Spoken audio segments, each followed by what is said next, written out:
আজকের আমাদের ব্যবহারিক ক্লাস হচ্ছে প্যাডার মেশিন। এটা হলো একটা প্যাডার মেশিন।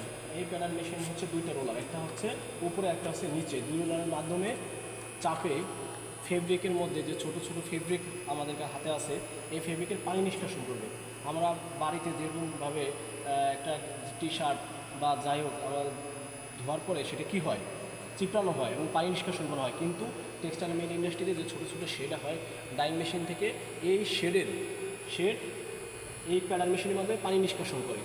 হ্যাঁ, এই প্যাডার মেশিনে কয়েকটা বাটন আছে, যেমন ইমার্জেন্সি।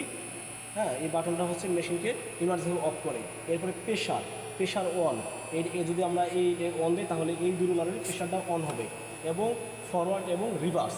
ফরওয়ার্ড হচ্ছে এই দুই রোলার সামনের দিকে যাবে, আর রিভার্স হচ্ছে পিছনের দিকে যাবে। হ্যাঁ, আমরা ব্যবহারিকভাবে আজকে একটা কাপড় পানি নিষ্কাশন করে দেখাইতেছি। এই যেমন পানিটা ভিজাইলাম, ঠিক আছে, এই একটা ভিজানো কাপড়, ঠিক আছে। এখানে আমরা এর মধ্যে থেকে কীভাবে পানি নিষ্কাশন করব, কারণ এটা তো সরাসরি শুকানো যাবে না, ঠিক আছে। হ্যাঁ, এই যে আমাদের কাপড়, আমরা এখন এটাকে পানি নিষ্কাশন করবো। একটু ভালো করে মেশিনটা একটু দেখাও। এই যে মেশিনটার সামনে কাপড়টা পাস হচ্ছে, এই যে পানি নিংড়ানো হচ্ছে।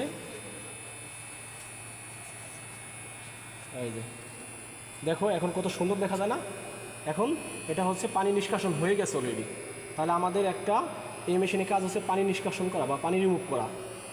ফেব্রিকের মধ্যে যে ছোটো ছোটো শেড কাটা হয়, হ্যাঁ, ডাইং মেশিন থেকে যে ছোটো ছোটো শেড কাটা হয়, তার পানি নিষ্কাশন করলাম আমরা কার মাধ্যমে, এই প্যাডার মেশিনের মাধ্যমে। দেখতে পাচ্ছ সবাই, পানি রিমুভ হয়ে গেছে।